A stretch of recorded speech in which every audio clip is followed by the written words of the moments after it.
welcome back to another stream. This is a little bit of a different one, and I know you put, well, it's not a different stream, but like the time I'm streaming and the fact that I'm streaming at this time on a Friday has probably like got some of you who maybe watch this after it's been live, like why would you like come live or do any form of filming at this time when one you have a gig tonight, and two, you'd probably be at an event or something anyway, or you just wouldn't come live at midnight on a Friday. Welcome to the Reflection Aftermath. Can you believe it? I've been to a rave and I'm already at home, and I've already been at home a good 45 minutes. Had some food, and I'm sat here doing this live. It's crazy. So this is the Reflection Aftermath. Now, Reflection, I was booked for. The headliner was Phil McIntosh. There was Sims. There was Danny N, and a lot of other people playing. And a few things just sadly didn't go our way. And I wasn't sure if I was actually even going to make the event at one point. There was just various things going on, and Lehman didn't turn up, didn't make the event himself. He's unwell well at the moment, and some other things went on, and he wasn't turning up. And I wasn't sure if I was gonna turn up myself, and then kind of a bit like a last minute thing. I sort of like, yeah, the guy I was going B2B with was like, I'll give you a lift there, and I ended up attending in the end. Lehman wasn't the only person to sadly pull out, and pardon, the event itself just sadly, unfortunately, just didn't do too well, and it was a little bit of a quiet night, and it was still enjoyable. Nevertheless, it was good to go and sort of celebrate Alondo's birthday. Friend of mine, it was good to be there and support his birthday. But sadly, due to situations out of my hands, I just couldn't stay there that long because the person who I was doing the B2B with sort of had to be back home for the babysitter.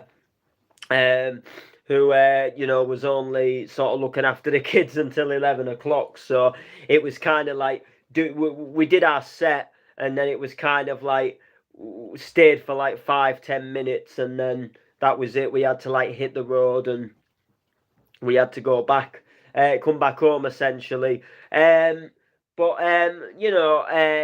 despise it, us sadly not being able to stay there a while, and again we didn't really arrive all that early either. We couldn't. It was just due to times. The guy who was driving me, who I was B2B with, just he sadly couldn't get there from the start of the event, and witness a fair chunk of it, sadly. And it was just one of them things. But what time we was there, and we did our set and stuff, it was enjoyable. Like, we had an enjoyable time, and it was we still played a good set. There was a little issue with the decks, and sadly, for some reason, it wouldn't load some of the tracks. I don't know why. I don't know if that was just an error from my end or an error from their end. But it's like the decks, it was showing that some of the tracks were there, but when you clicked on them, it was like they wouldn't load. It was like certain ones, and then like other ones, for whatever reason, wouldn't load. And even like tunes that were out of like old folders that I'd analysed like yonks ago, for whatever reason, just wouldn't play on them decks, but they've played on like other decks. So I'm thinking, like, is it an issue with the decks? So sadly, there was a tune, an Axel Gear tune that I really wanted to drop, and it was one of the reasons that I was kind of excited for the set, because I couldn't wait to drop that. And I was gutted. It wouldn't load like the one main track that I was proper buzzed about dropping. I couldn't drop it, sadly. But I still dropped some bangers, nevertheless, and it was still an enjoyable event. In that sense, and we still played a good B2B, and I enjoyed it in that sense. We were supposed to have an MC on. Obviously, Lehman was meant to originally host us, and then he couldn't, and then we apparently there was another guy who was supposed to host us, and then we just ended up not really having an MC, apart from someone just grabbed a mic like about halfway through and said you're listening to Noble B2B Edo or something like that, and that was like literally really like about it in terms of that sense. So that wasn't obviously the best, but just one of them things, I guess. In that sense, what is up with that? I've got like this little cup mat, and it's like it's not even for some reason. I think it was that was. Yeah, I think that's a. I think it's this desk as well. Yeah, I think a lot of it's the desk. It just wouldn't. I think there was something here, and yeah, not that really matters.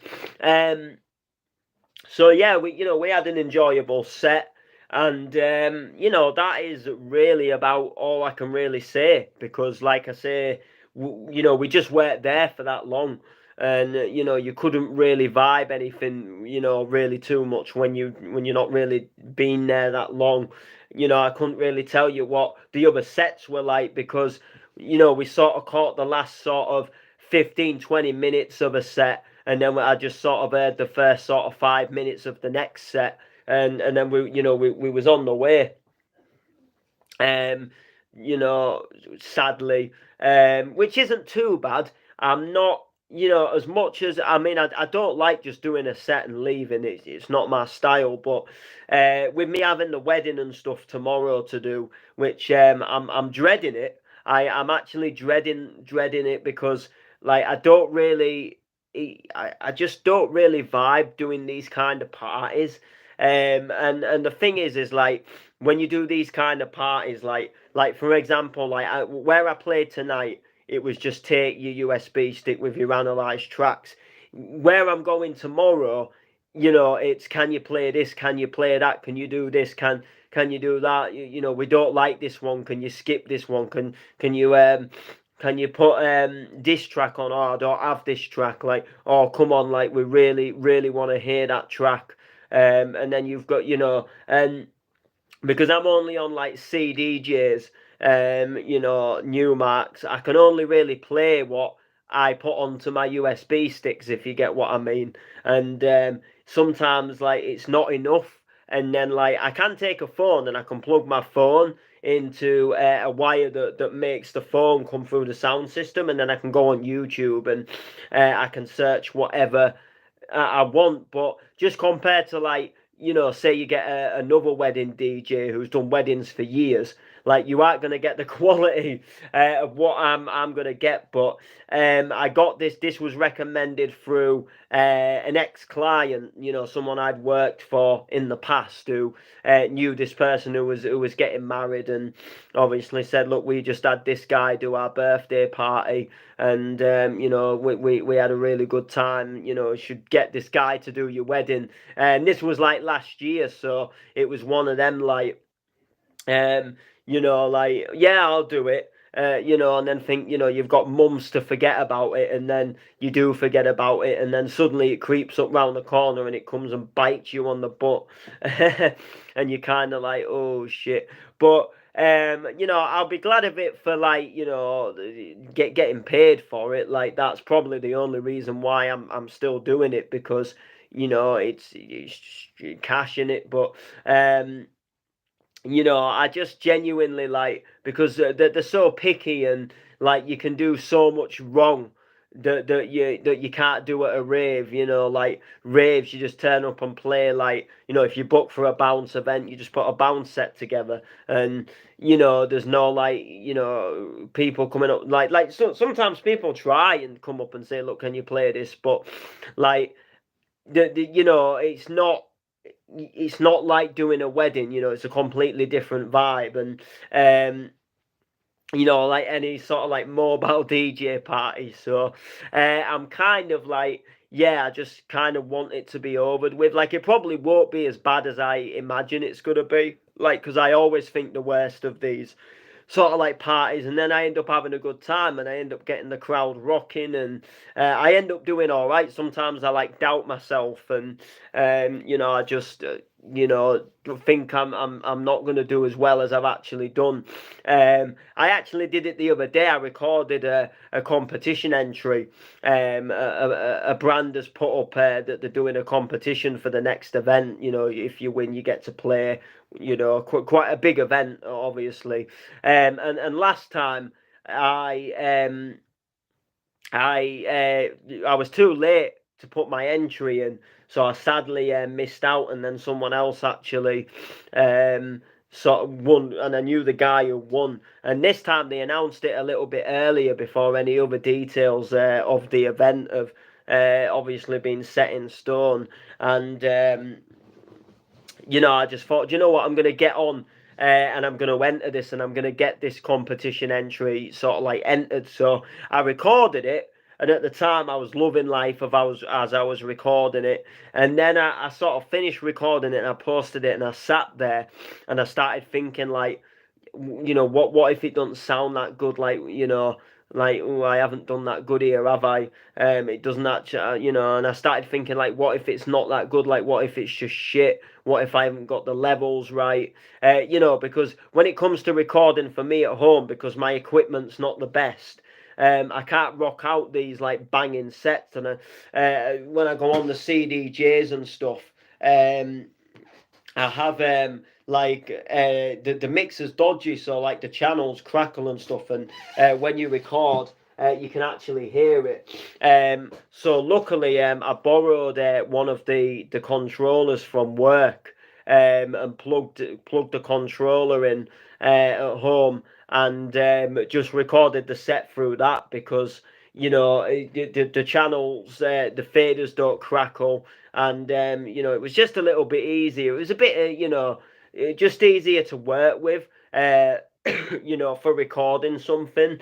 I was still mixing and all that, but I just knew that way I wasn't gonna get any like crackles, or any like buzzing sounds, or like any interference from like something that I'd probably get off the CDJs, which I just I say they're like Newmark, I guess Newmark CD mixers. I think Pioneer really are what you call CDJs, but they are still technically like CDJs, just a different brand of them, I guess. But yeah, like Newmark MDX 500s, that's what they are.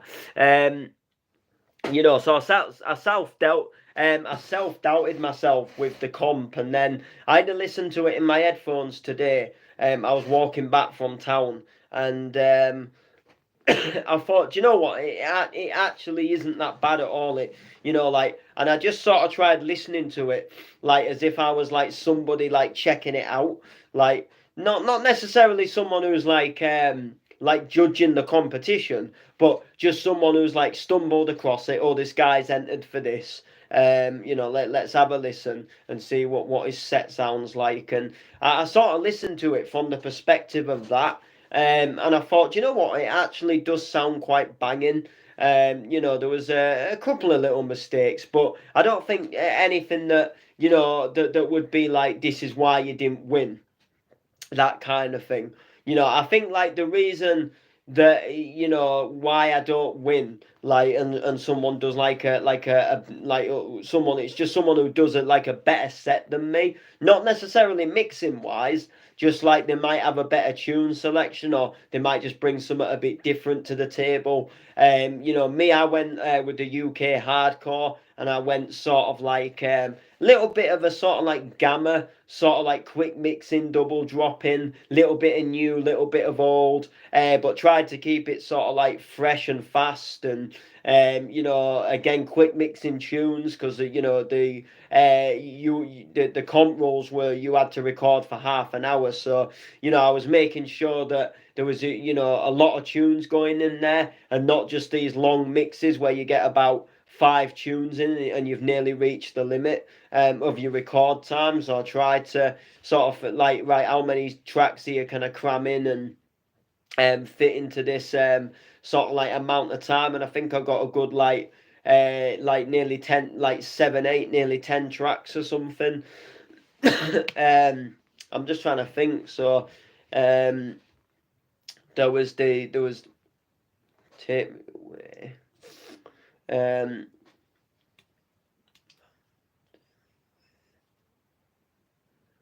Paranoia, Show Me the Way, Shoulder Lock, Ripping,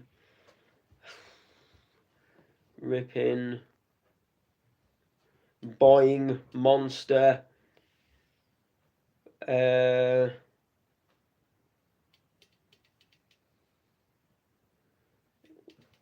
Miss Me, Screwface, Bad Boys, Listen to Your Heart, Touch Me in the Morning,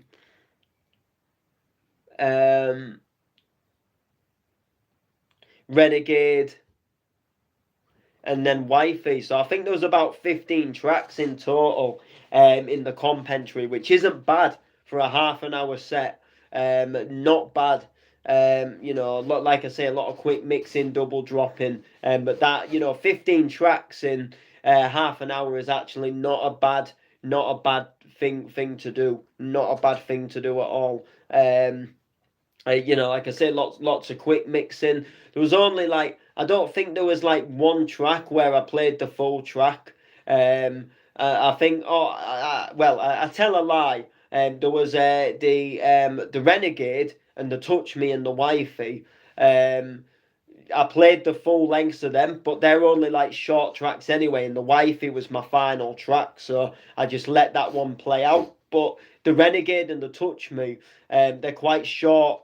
They're quite short tracks in themselves, but like everything else, like like the Screwface and the Miss Me and stuff like that, and the Listen to Your Heart. I quick mixed out of them, like either dropped into another track or double dropped and stuff like that. But yeah, I self-doubted myself, self-doubted myself, and then I listened back to the set, and I was just like, do you know what? It actually doesn't sound as bad as I first thought. But anyway, that is going to do it for this stream. I sort of waffled about that because I thought, well, I can't really say too much about Reflection, but because I'd announced like on here I was doing the event, and when we got the gig announcement and stuff like that, I thought, I better do a little bit of something, just to say about sort of what's happened, and how it's gone, and everything like that. And I'll update you about how the wedding goes, because obviously I'm dreading it. Like, I'm not dreading it as such because I think I'll like mess up and do it wrong, although there's a chance I will. I'm more dreading it just because I'm not really into this kind of thing. Like, and I'm kind of thinking like, I can't be bothered to do it, but like I know like I need the cash, and I'm thinking like just kind of go and get it over with. It'll be a few hours in the evening. I think it's I can't. It's something like 6 till midnight or something like that. 7, 8, 9, 10, 11, 12, about 6 hours or something. But they'll soon pass playing music, and they normally do. And again, I don't have to be like full on energetic about it. It's just dropping a few tracks. You don't even really have to mix, and I'll just pull out. They said they wanted like sort of like 80s, 90s, and then they wanted like Def Leppard and like Guns N' Roses and stuff. So I'll do that, and then I'll go into some like 90s dance anthems and some like early sort of like noughties house tunes as well. That nothing too heavy, but just like some sing along stuff that people will obviously like realize and remember. I might go into a little bit of mixing like a little bit later on, just to be like, hey, do you know what? like, because I like to do it at these parties. I like to sort of show people, hey, you know what, I can beat match. I don't just cut from one tune to the next like when I'm playing the 70s and the 80s. Do you know what I mean? Like, I do like to go, hey, look, do you know what? I do actually physically DJ and mix as well. So I do like to show them that I can beat match. Just a little bit of a look, check this out. Because you don't really hear it much at them kind of parties. So, like, I do like to come in and just throw something a little bit different, to the table and stuff like that. So, yeah. Anyway, so that's going to do it. I'll update you about the wedding, and then I've got a little bit of an interesting stream that I'll either do Sunday or Monday, but I'm thinking most probably Monday, that I'm aware of. I'm not certain, but I'm thinking possibly Monday, and then we'll take it from there. The next booking for me, by the way, the next booking is on the 17th of June. So we've got, actually, no, sorry, it's not. There's a new booking that I've not announced yet. I need to do a stream and announce it. It might be a bit delayed. I might maybe announce it next week, just because, or I might announce it on Sunday. I might do it on Sunday when I do the sort of like when I talk about the wedding. I might do it then, just because obviously I don't want to announce it too late, because the booking itself is actually next weekend. I should have announced it on this, but I just completely forgot, and now I feel like we have waffled for quite a bit of time. But it's actually a booking for next weekend that I've taken. And I've been meaning to announce it, but when you just have a lot going on, and then sometimes you just sit there and you think, I actually can't be bothered. Like, I just want to chill. Like, I'm actually quite ready for my bed now. So, not being at that rave until the early hours was like maybe a good thing in that sense, because I do feel a little bit. I felt really tired this morning. I woke up and I felt like I've not slept. And I thought, you know what, like, I really can't be bothered. But I knew that I had a few things to do today, and I knew that I couldn't lay here and chill all day and not get anything done. So I was kind of like, ooh, I can't get anything done, in that sense. So so I got up and sort of thought, I've got to get stuff done, got to pop to town, and then I've got to sort of, if I am gonna play tonight, I've got to sort of make sure that I've got tunes ready for it and analysed onto the stick, and then I thought, well, you've always got to have a warm up on the decks at home before you play at an event. You've always got to do something in the afternoon before you play at an event. I always like to do it, just to get you in the mood a little bit, and then you start thinking like, what am I gonna wear, and best have something to eat before I go, and everything that goes through your mind on the day of a gig. And if you're a DJ, you'll know this very well to yourself, and unless you're just one of them wreckheads that don't eat and just drink all day and then attempt to do a set at like 2 in the morning, absolutely arseholed, then you might not know what I mean, because the big Will I Am 12 Jaegers on an empty stomach. No chance. So that's going to do it anyway, people. Make sure to like, make sure to comment, make sure to share, and we shall see you next time.